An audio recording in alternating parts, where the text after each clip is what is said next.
अस्सलाम वालेकुम। प्रोग्राम में खुश आमदीद। सबसे पहले आज की अहम खबर, गुड्स ट्रांसपोर्टर्स की हड़ताल को 9 दिन हो चुके हैं। एक इतला के मुताबिक मुल्की मईशत को 50 अरब से ज़ायद का नुकसान हो चुका है। वफाकी वज़ीर एहसन इकबाल ने अपील की है गुड्स ट्रांसपोर्टर्स से हड़ताल ख़त्म करें, वरना पाकिस्तान अपने एक्सपोर्ट्स टारगेट अचीव नहीं कर सकेगा, क्योंकि पूरे मुल्क में सामान की तरसील बंद है। मुज़ाकरात हो रहे हैं, देखते हैं कोई ब्रेक थ्रू होता है या नहीं होता, कोई अच्छी खबर आती है या नहीं आती। पिछले हफ्ते भी ये हमने सुना था कि ब्रेक थ्रू हो गया, लेकिन अभी ब्रेक थ्रू नहीं हुआ। आज के प्रोग्राम का तारुफ, टॉप स्टोरी, नए सूबे नया बहरान और पीटीआई का लॉन्ग मार्च। इस पर बात करेंगे अली मोहम्मद खान साहब से रुकने कौमी असम्बली हैं, सीनियर रहनुमा पाकिस्तान तहरीक इंसाफ के, और डॉक्टर शर्मिला फारूकी साहिबा जो पाकिस्तान पीपल्स पार्टी की रहनुमा है और रुकने कौमी असम्बली हैं। पूछेंगे उनसे कि नई सूबों की ज़रूरत क्या है, जबकि 1940 की करारदाद पाकिस्तान के मुताबिक 23 मार्च 1940 को जो करारदाद पाकिस्तान पास की गई, उसमें ये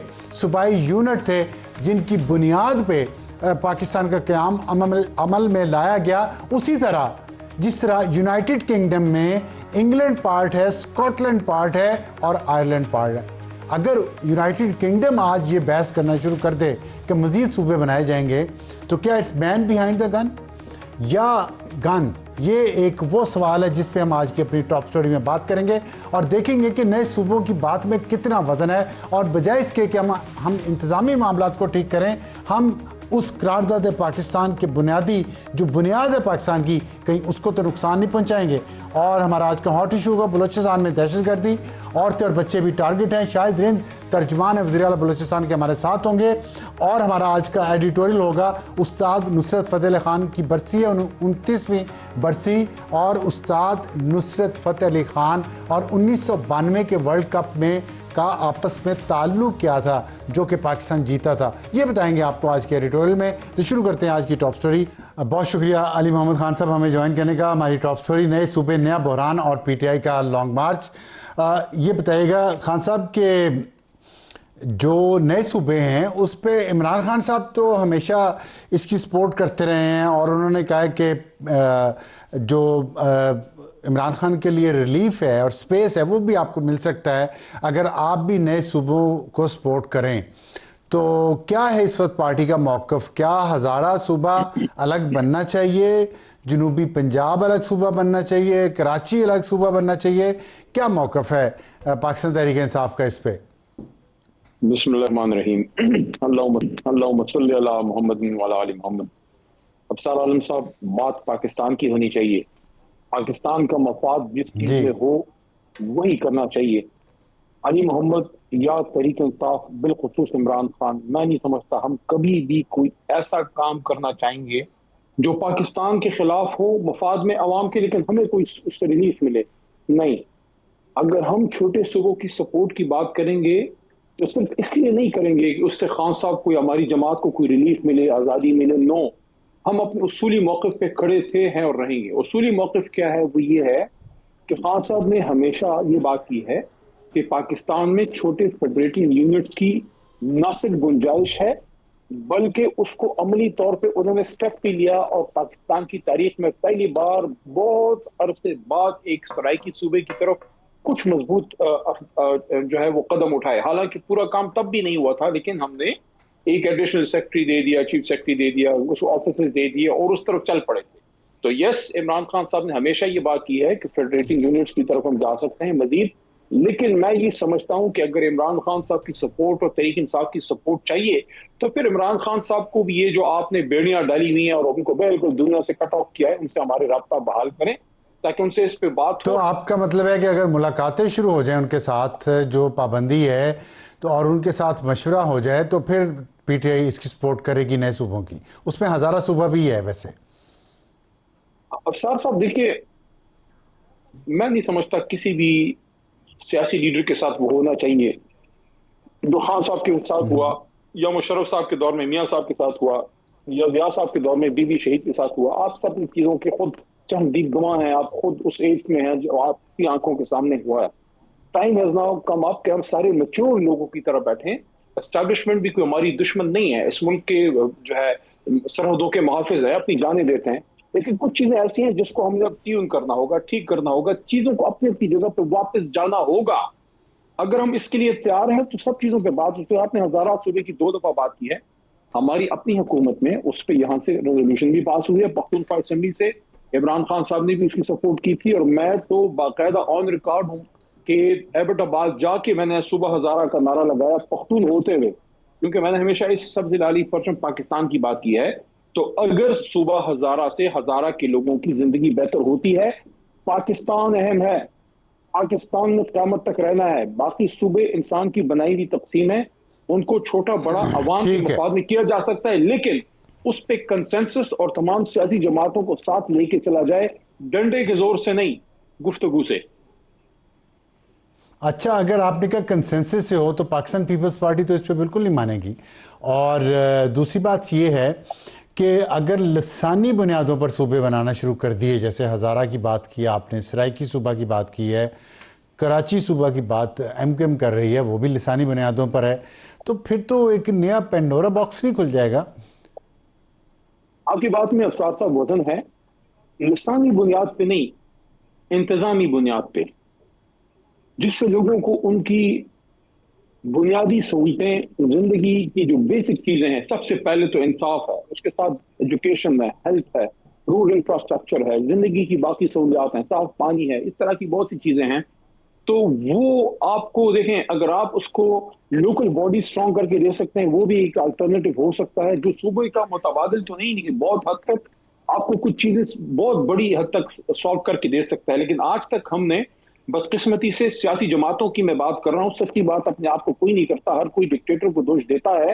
पाकिस्तान की तारीख में अगर कभी कोई सही लोकल गवर्नमेंट किसी हद तक चली, वो डिक्टेटर मुशर्रफ के दौर में थी। हम सियासी जमातें ना अपनी जमात के अंदर जो है वो एहतसाब करते हैं, ना हम जमात के अंदर जो है सही जमहूरियत लेके आते हैं, इलेक्शन कराते हैं, और ना हम इख्तियार नीचे अवाम तक मुंतकिल करने के हक में हैं। इस्लामाबाद से तो इंतकाल इख्तियार करने से हम बड़े खुश थे, सिंध में कराची, पख्तूनख्वा में पेशावर, बलूचिस्तान में क्वेटा और पंजाब में लाहौर खुशी के शादियाने बजा रहा था कि अवाम को उनका हक मिल गया। लेकिन जब लाहौर पे जोर पड़ा कि अब काला शाह काकू को, अब नीचे आप जो है साउथ पंजाब को, जब पख्तूनख्वा पे जोर पड़ा कि अब आप हजारे को या चित्राल को, या जब बलूचिस्तान पे जोर पड़ा कि अब लोरा लाई को भी आप इख्तियार दो ना, जब सिंध पे जोर पड़ा कि अब कराची को भी इख्तियार करो, वहां फिर हमारे वज़राए आला को कोई और चीज जो है वो कर देती है। इसलिए हमें पूरा माइंड सेट चेंज करना होगा। ये जो कॉलोनियल माइंड सेट है ना, जो 2 बाबू उस दिन आए थे, ये सिर्फ ये 2 बाबू नहीं है, हमारे अंदर हर बंदे के अंदर बदकिस्मती से एक कॉलोनियल वायसराय बैठा है, बस मौका मिलने की देर है। उस वायसराय को सही मायने में दफन करने की जरूरत है, अवाम को बाख्तियार करने की जरूरत है, चाहे छोटे सूबे बना के करें या मजबूत बल्दियाती निजाम देके करें, कि जो भी तो करें दिल से करें। आपने तो तमाम बातों का जवाब खुद अपने इसी बात में दे दिया है कि कॉलोनियल वायसराय जो है, असल मसला वो है, वो का हमने इस्लामाबाद में उसका एक मंजर देखा भी 14 अगस्त को, बग्गी में जिसके इर्द गिर्द भाग रहे थे। सवाल मेरा आपसे ये है कि अभी मैं सोच रहा था, यूनाइटेड किंगडम एक मुल्क है, शायद आपने भी नाम सुना हो, उसमें आयरलैंड है, स्कॉटलैंड है और इंग्लैंड है, और ये पिछले मेरा ख्याल है कई 100 साल से ये चल रहा है, और उन्होंने तो कभी नई सूबे नहीं बनाए, वहाँ तो बड़ी बड़ी पार्लियामेंट्री डेमोक्रेसी है। तो आपके ख्याल में it's man behind the gun और द गन? जब लोग ऐसे ही हैं जैसे हमारे हुक्मरान हैं, तो फिर कितने सूबे बना दो, ये बड़े कर दो, ये छोटे कर दो। जिस तरह मैंने यूके की बात की है, उसकी एक लीगल ग्राउंड है यूनाइटेड किंगडम नाम रखने की, इसी तरह पाकिस्तान का नाम रखने की एक लीगल ग्राउंड है, जो करारदाद पाकिस्तान 1940 में पेश हुई, जिसमें तमाम सूबों का नाम उसमें शामिल किया गया जो उस वक्त मौजूद थे।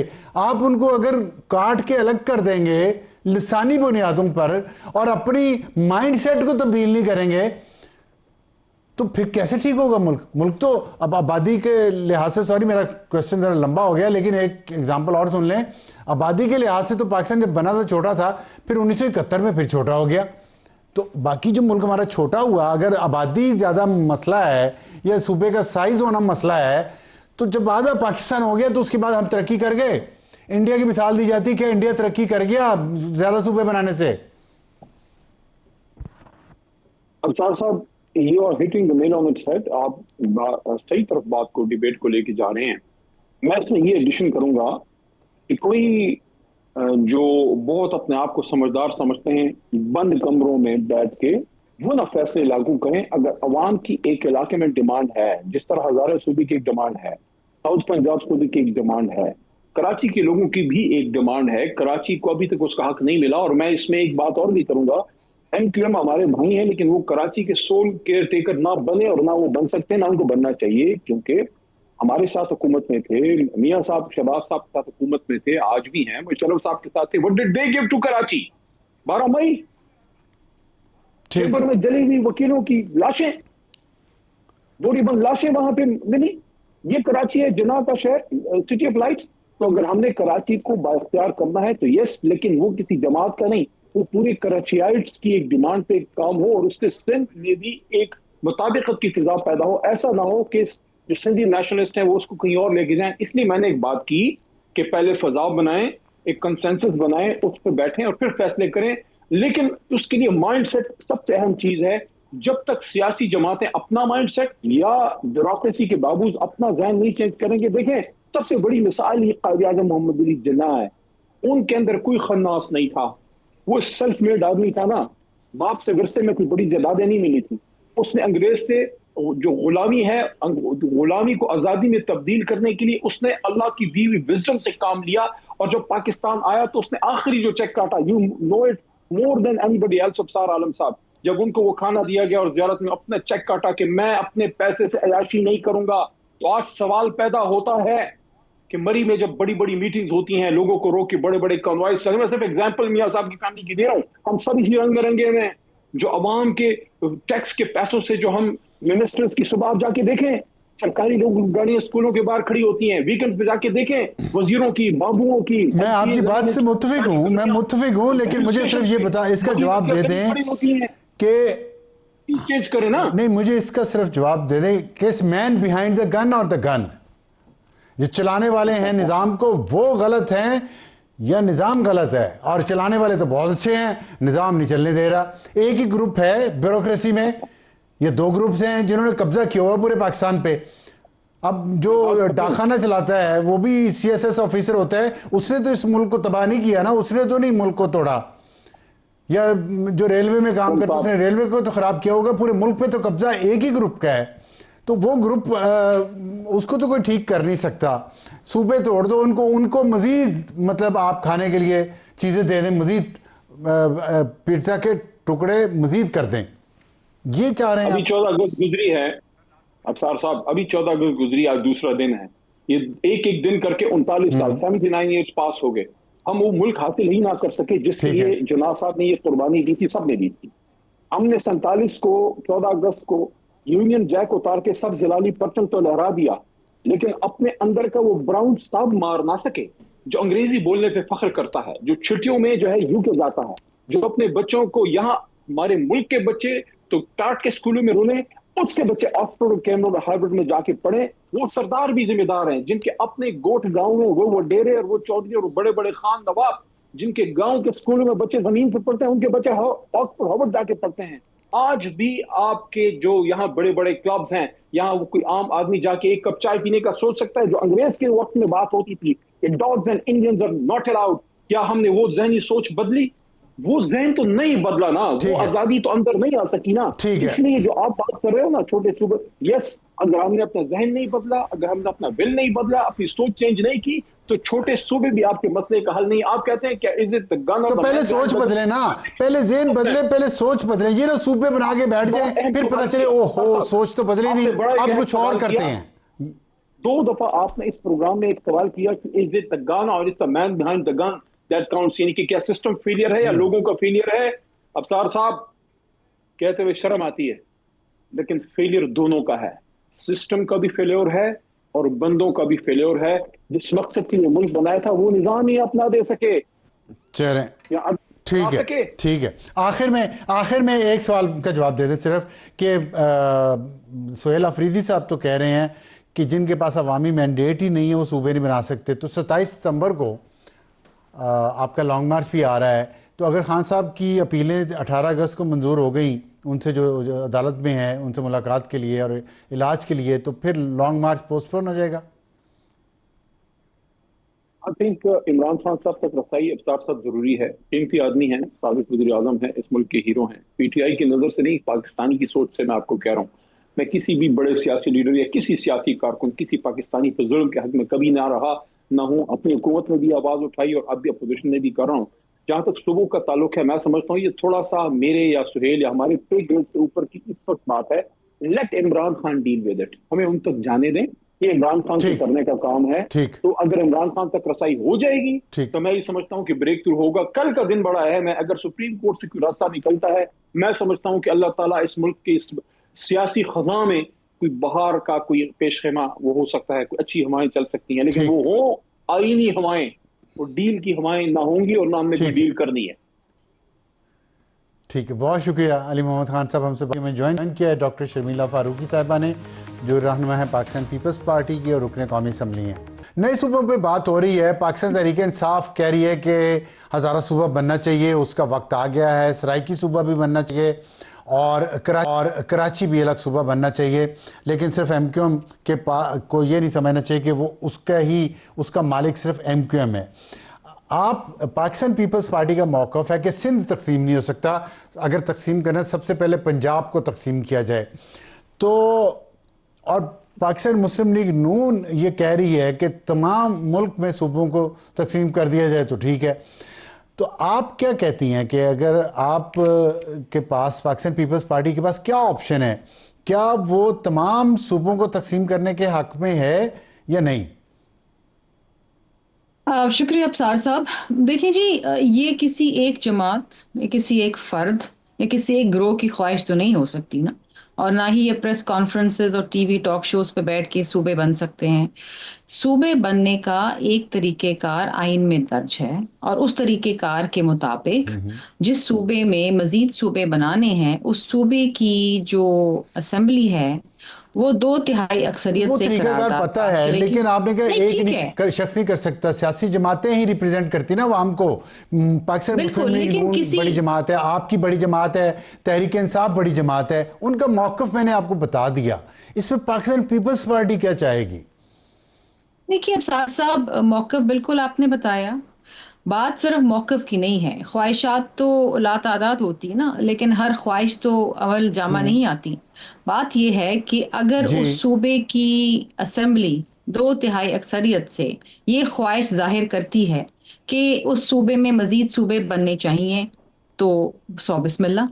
उसके बाद वो कौमी असेंबली नहीं, जाएगी, फिर देखें, वो सेनेट जाएगी। आपके ख्याल में, पाकिस्तान पीपल्स पार्टी के ख्याल में सराइकी सूबा बनना सबसे ज़्यादा ज़रूरी है इस वक्त और उसका मुकदमा सबसे मजबूत है। ये बात मैं दुरुस्त कह रहा हूँ ना आपके मुताबिक, अफसार साहब, पाकिस्तान पीपल्स क्योंकि पार्टी के मुताबिक? पंजाब की असेंबली के लोगों ने ये ख्वाहिश अपनी एक करारदाद के जरिए जाहिर की है। देखिए, मैं सिंध में बैठ के सिर्फ ये इस वजह फैसला से आप नहीं कह रही हैं? करूंगी। नहीं नहीं, बिल्कुल, मैं सिंध में बैठ के ये फैसला अपनी ख्वाहिश से नहीं इजहार कर सकती कि जी पंजाब में मजीद सूबे बना दें। ये तो पंजाब के लोगों की ख्वाहिश है ना। कोई तो और आपका असेंबली मतलब है कि या अगर कोई सिंध और। असेंबली, बुनियादी जो फ़र्क है आपके मौक़िफ़ में और बाकियों के मौक़िफ़ में, ये है कि पंजाब असेंबली ने करारदाद पास की हुई है, यही बात है ना? अफसार साहब, जो बुनियादी फर्क पीपल्स पार्टी के मौकफ और दीगर जमातों के मौकफ में ये है कि आप चाहे वो पंजाब की असेंबली हो, केपीके की हो, बलूचिस्तान की हो, अगर उस असेंबली के मेंबरान जो कि वहाँ के लोगों की नुमाइंदगी करते हैं, अगर वो एक करारदाद के जरिए इस ख्वाहिश का इजहार करते हैं कि उनके सूबे में मजीद सूबे बनने चाहिए, तो फिर वो ड्यू प्रोसेस ऑफ जो एक ठीक, कॉन्स्टिट्यूशन है तो आईनी, फिर इसका मतलब है कि पूरा फिर करें। पाकिस्तान हमें कोई पीपल्स पार्टी एतराज नहीं है। हज़ारा सूबा के ये क़याम को भी सपोर्ट करती है? अगर अगर अगर वहां की जो सूबाई है, असेंबली है वो हुई हुई है, करारदाद पास कराए, वो ठीक है, तो किया बनाए। हुआ है, सूबाई असेंबली ने की तो हुई है पास। बिल्कुल बिल्कुल, लेकिन देखें, एक फर्क है। ठीक है, अगर ठीक है, वहां चले। की सूबाई हाँ जी असेंबली जी वहां की जी। सूबाई असेंबली अगर करारदाद पास करती है तो वहां के लोगों की ख्वाहिश है। लेकिन अगर कोई और जमात प्रेस कॉन्फ्रेंस में बैठ के ये ख्वाहिश जाहिर करती है, तो फिर वो सियासी एक मुकदमा खेल रही है और वो अपनी आपका सियासत इशारा चला रही एमकेएम की है। तरफ है? बिल्कुल मेरा इशारा एमक्यूएम की तरफ है, क्योंकि ठीक है, ठीक मुख्तलिफ है। औकात तो में मुझे सिंध की सूबाई असेंबली सूबे को तकसीम करने के खिलाफ करारदाद पास कर चुकी है और वहां पर किसी एमक्यूएम के मेंबर ने उसकी मुखालफत सूबाई असेंबली में बैठ के नहीं की। ये प्रेस कॉन्फ्रेंस वो लोग कर ठीक रहे है, हैं तो जो क्या आज ये से चंद दिन पहले एक दूसरे के ऊपर गोलियां चला रहे थे, मार पिटाई कर रहे थे एक दूसरे के साथ। तो वो जो नफरत की ठीक है। सियासत है वो सिंध के लोगों में ना फैलाएं, अपनी नफरत के अच्छा निशाना ठीक है, सिंध की तो अवाम को ना बनाएं। तो क्या आप पाकिस्तान पीपल्स पार्टी किसी वक्त आपकी मेजॉरिटी है सिंध असेंबली में, करारदाद ऐसी ला सकती है, पास कर सकती है जिसमें ये कहा जाए कि सिंध में मजीद सूबे क्रिएट किए जाएं? देखिए अफसार साहब, सबसे पहली बात तो ये है कि आप मजीद सूबे, इस वक्त जो एक डिबेट शुरू हुई है, क्यों शुरू हुई है? वो ये कहते हैं कि जी मैनेजेबल नहीं है, गवर्नेंस का इशू है। गवर्नेंस का इशू गवर्नेंस बेहतर करने से होगा, चाहे वो कोई भी सूबा। पंजाब में भी हमने हालिया बारिशों में हाल देखा, तो हमने बहुत गवर्नेंस सारे कैसे इश्यूज बेहतर देखे। होगी? केपीके इट्स के मैन बिहाइंड द गन और द गन। गवर्नेंस नहीं, गवर्नेंस ज्योग्राफिकली मजीद सूबे बनाने से बेहतर नहीं होगी। मजीद सूबे बनाने का मतलब क्या है? आपके पास पहली बात तो ये फिजिकल स्पेस है ही नहीं। मजीद सूबे बनाने का मतलब ये है कि आप मजीद चीफ मिनिस्टर्स बना रहे हैं, मजीद काबीना लेकर आ रहे हैं, मजीद ब्यूरोक्रेसी लेकर आ रहे हैं, और ना जाने क्या क्या जो उसकी जो फिजिकल रिक्वायरमेंट्स होंगी वो पूरी तो करेंगे। फिर how are you going to do यही इट? आपका सबसे बेहतर प्रिंसिपल, तरीका ये है कि आर्टिकल पंजाब के लिए क्यों नहीं 148 के पाकिस्तान पीपल्स तहत, पार्टी अलग कहती?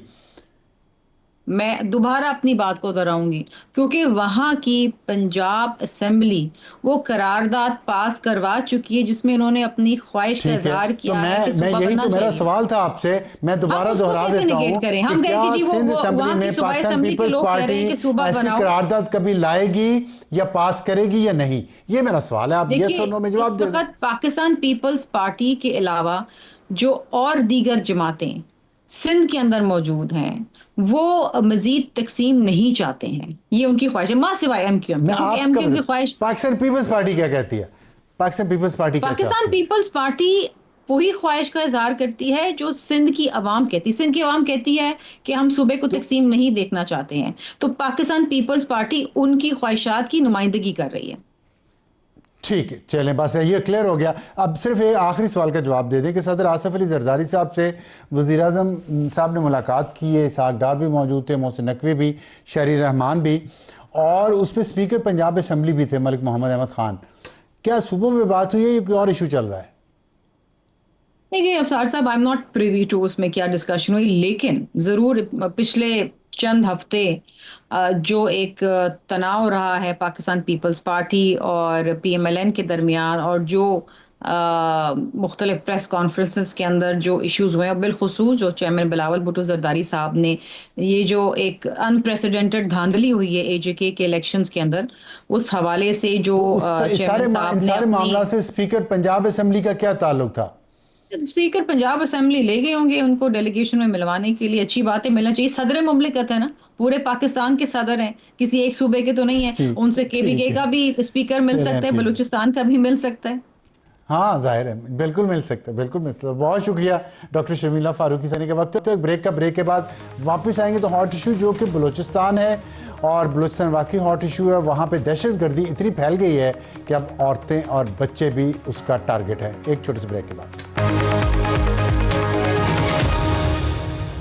वक्त हुआ हमारे आज के हॉट इशू का। बलूचिस्तान में दहशतगर्दी, औरतें और बच्चे टारगेट। शाहिद रिंद साहब तर्जुमान वज़ीर आला बलूचिस्तान के वो हमें ज्वाइन कर रहे हैं कोयटा से। और आपको ये बता दें कि एक बड़ा अहम इशू जो सोशल मीडिया पे आप लोग भी देख रहे होंगे वो ये है कि 2026 में जितने लोग 14 अगस्त को अवार्ड के लिए या तमगों के लिए नामजद किए गए, उसमें बलूचिस्तान और खैबर पख्तूनख्वा की पुलिस का या वहाँ की लॉ इन्फोर्समेंट एजेंसी का कोई बंदा शामिल नहीं था, ना ही इंतज़ामिया का। और उस पर बहुत सख्त तनकीद हुई है, जिस पे हुकूमत ने अब ऐलान किया है, एहसन इकबाल साहब ने, जो सिविल अवार्ड्स कमेटी के चेयरमैन हैं, कि अब दोबारा नामजदगियाँ तलब की हैं सूबाई हुकूमतों से, और सूबाई हुकूमतें ये करती हैं। लेकिन सवाल ये है कि बलूचिस्तान में कुल 326 सिविलियन और 585 सिक्योरिटी फोर्सेस के जवान शहीद हो चुके हैं सिर्फ 2026 में, और किसी एक भी बंदा वहाँ से रिकमेंड नहीं किया गया। इस पर भी बात करेंगे। और ये जो बलूचिस्तान में दहशतगर्दी फैल रही है, इस पर भी। रिंद साहब बहुत शुक्रिया हमें ज्वाइन करने का। ये बताइएगा कि ये क्या हम देख रहे हैं बलूचिस्तान में एक नया फिनोमेना, बलोच के बारे में मशहूर है कि औरत की बहुत इज्जत करते हैं। और टीटीपी तो बिल्कुल नहीं करती, लेकिन बलोच दहशतगर्द के बारे में भी ये कहा जाता था कि औरत की इज़्ज़त करता है। आज मुख्तलिफ इलाकों में एक दो दिन में 17 साल 25 में 7 ख़वातीन कत्ल हो गई हैं। क्या किस किस्म का ट्रेंड ये बलूचिस्तान में आ गया है? अफसार साहब, first of all thank you for having me in your show. आज जो नोशकी का वाकया है अफसार साहब, देखें जो आपने फिगर कोट किया 7 का, इसमें 2 वाकयात ऐसे हैं जो कि कबायली मामलात के हैं। एक अगर फुजदार का हम वाकया देखते हैं अस्मा जतक का, जिसमें उनके वालिद कत्ल हुए हैं, लेकिन वो भी मामला एक जरा कबायली मामला है। उसमें गवर्नमेंट बेस्ट पॉसिबल जो एफर्ट कर सकती थी, क्योंकि जिस दिन उसकी वीडियो सरफेस हुई अगले दिन ही उसके वालिद का कत्ल हो गया। तो उसके लिए जो इंक्वायरी कमेटी चीफ मिनिस्टर ने तश्कील दी और उसमें वाज़ेह हिदायत चीफ मिनिस्टर ने ये दी हैं कि जहां पर नेग्लिजेंस पुलिस की या डिस्ट्रिक्ट एडमिनिस्ट्रेशन की साबित हुई, और कोई भी, चाहे वो किसी कबायली शख्सियत का नायब हो या कोई भी हो, अगर उसकी गवर्नमेंट को कहीं पे वेयर अबाउट्स मिली तो उसे गिरफ्तार करने में गवर्नमेंट 1 मिनट नहीं लगाएगी, चाहे वो कितनी भी पावरफुल शख्सियत के साथ कबायली तौर पे मुंसलिक हो। दूसरा एक वाकया किला अब्दुल्ला में हुआ जो गाड़ी पर फायरिंग का है, जिसमें 2 खवातीन जख्मी आई हैं, वो भी एक कबायली मामला है। लेकिन जो नोशकी का मामला है अफसार साहब, जिसका आपने एक हवाला दिया कि जो बलोच हैं वो अपनी रिवायात के तहत, देखें ये आप उन लोगों के लिए मिसाल दे रहे हैं जो रिवायात के अमीन हैं। जो दहशतगर्द हैं उन्होंने पिछली 2 दहाइयों में ये साबित किया है कि वो ना तो किसी रिवायत के अमीन है, ना किसी सकाफत के अलमबरदार हैं, बल्कि वो सिर्फ दहशतगर्द हैं। और दहशत फैलाने के लिए कोई पहला वाकया नहीं है जब उन्होंने खवातीन को निशाना बनाया। इससे पहले प्रोफेसर नाजमा तालिब को, बलूचिस्तान यूनिवर्सिटी की एक उस्ताद थी हमारी, हम उस यूनिवर्सिटी से पढ़कर निकले हैं, उस डिपार्टमेंट से, उनको निशाना बनाया गया। उसके अलावा ऐसे कई मुजफ्फर जमाली हैं जो कि खारान में पढ़ाते थे, उन्हें निशाना बनाया गया। तो उस्ताद हो, खवातीन हो, बच्चे हो, वो पिछली 2 दहाइयों से दहशतगर्दों से महफूज नहीं है। इस वाकये में इस खातून का क्या कसूर था, इसकी बच्ची का क्या कसूर था? इस खातून का सिर्फ ये कसूर था कि वो एक स्कूल में आया की नौकरी कर रही थी और उसी स्कूल में अपनी बेटी को पढ़ा रही थी। ये उसका कसूर था जिसके तहत उससे निशाना बनाया गया। और जो बात आपने कही कि रिवायात, देखें फिर वही जुमला दोहराना चाहूंगा कि ये दहशतगर्द हैं और ये किसी रिवायात या सकाफत के अमीन नहीं। और चीफ मिनिस्टर बलूचिस्तान सरफराज बुगटी 12 ये बात कह चुके हैं कि ये जो लोग हैं, चाहे वो मासूम पंजाबी का कत्ल करें या मासूम बलोच का कत्ल करें, ये पाकिस्तानियों का कत्ल कर रहे हैं और कत्ल करने वाले बलोच नहीं कहलाए जा सकते। हमें इन्हें वाज़ेह लफ्जों में दहशतगर्द कहना होगा।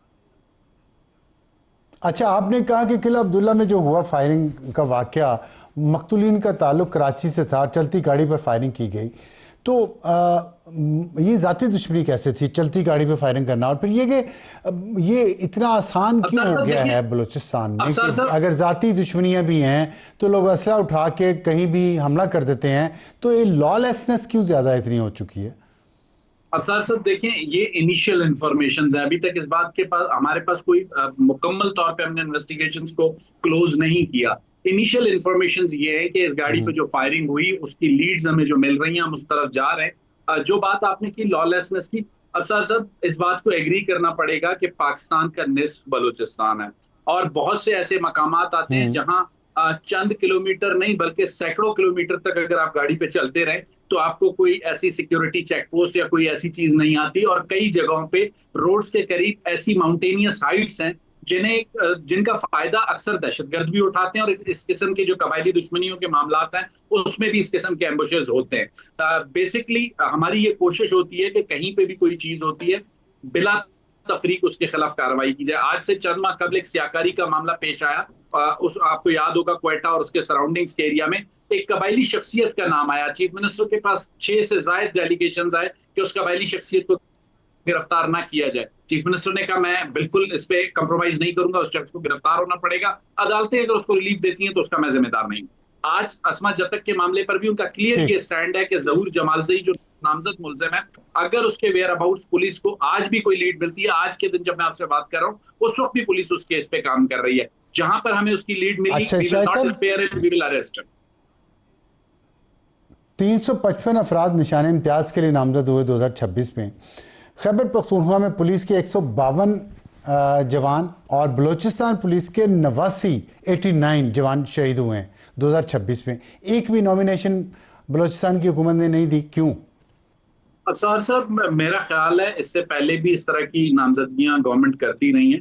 हालिया दिनों में ये चीज जो सामने आई है, मेरा ख्याल है अभी मैं आपको मेंशन करूंगा कि चंद रोज का कोयटा में एक एसेट विक्टिम का केस हुआ। डॉक्टर मानूर हमारी बेटी हैं, उन पर एक शख्स ने एसेट फेंका। उनको बचाने के लिए जिस बच्चे ने जो हेल्थ डिपार्टमेंट का एम्प्लॉय था कॉन्ट्रैक्ट पर, उसने जो बहादुरी का मुजाहरा किया, चीफ मिनिस्टर ने उन्हें अभी नामजद किया है, वो अगली बार इस पे नामजद होंगे, उनकी नॉमिनेशन जाएगी। और पिछली मर्तबा पुलिस की कोई ऐसी नामजदगी क्यों नहीं हो सकी, इस चीज को हम जरूर चेक करेंगे। लेकिन we are grateful, federal government ने हमें एक अपॉर्चुनिटी दी है और इस अपॉर्चुनिटी से फायदा उठाते हुए जो भी हमारे जवान इस दहशतगर्दी की जंग में बहादुरी से दहशतगर्दों के साथ लड़ते हुए अपनी जानों के उन्होंने नजराने दिए हैं, उनमें से जो भी डिजर्व करेगा उसे गवर्नमेंट ऑफ बलूचिस्तान जरूर नामजद करेगी। बहुत शुक्रिया शाहिद रिंद साहब, हमसे बात करने को एक वफाकी हुकूमत ने मौका दिया है। वफाकी हुकूमत की भी गफलत है और सूबाई हुकूमतों की भी गफलत है कि पुलिस के जवान दोनों सूबों में बहुत बहादुरी से पैरामिलिट्री फोर्सेस के साथ और फ़ौज के जवानों के साथ मिलकर दहशतगर्दी के ख़िलाफ़ जंग कर रहे हैं, और उनको नॉमिनेट ना किया जाना और बहुत सारे तमगे पंजाब के लोगों को दे देना, जो कि हो सकते हैं डिज़र्व, बहुत सारे तो वाकई डिज़र्विंग है, लेकिन कुछ लोगों के नामों पर सवालात हैं, उनको तो दे दिया, लेकिन जो अपनी जानें हार गए या बहादुरी से लड़े उनको भूल गई दोनों हुकूमतें। अफसोसनाक है ये बात, लेकिन अच्छा है कि एक गलती की दुरुस्तगी हुई। वक्त एक ब्रेक के बाद वापस आएंगे तो हमारा आज का एडिटोरियल। यह है वो कवाली जिसके बारे में साबिक कप्तान और साबिक वज़ीर-ए-आज़म इमरान खान ने कहा कि जब पाकिस्तान टीम मुश्किलात का शिकार थी 1992 में, उस वक्त ये कवाली वाहिद सहारा थी पूरी टीम का, जिसको वो बार बार सुनते थे और हौसला अपना मजबूत करते थे, और फिर पाकिस्तान वर्ल्ड कप जीत गया। ये कवाली गाई थी 1971 में उस्ताद नुसरत फ़तेह अली ख़ान शहनशाह कव्वाल, जिनकी आज 29वीं बरसी है। 16 अगस्त 1997 को उन्होंने वफ़ात पाई, और वेस्टर्न ऑडियंस तक कवाली को ले जाने में उनका किरदार है। आज उनकी बरसी है, तो मैंने सोचा नौजवान नस्ल को याद करवा दूं कि नुसरत फ़तेह अली ख़ान साहब को सुना करें। मेरे लिए तो वो बहुत अहम शख्सियत रहे हैं ज़िंदगी में। मैंने भी उनको बहुत बार सुना, जब भी मायूस था या जब भी उदास था और जब भी खुश था। आप भी सुने, मुख्तलिफ मूड है उनके, मुख्तलिफ कलाम है, मुख्तलिफ तरीके से गाए हुए हैं, पूरी दुनिया सुनती है।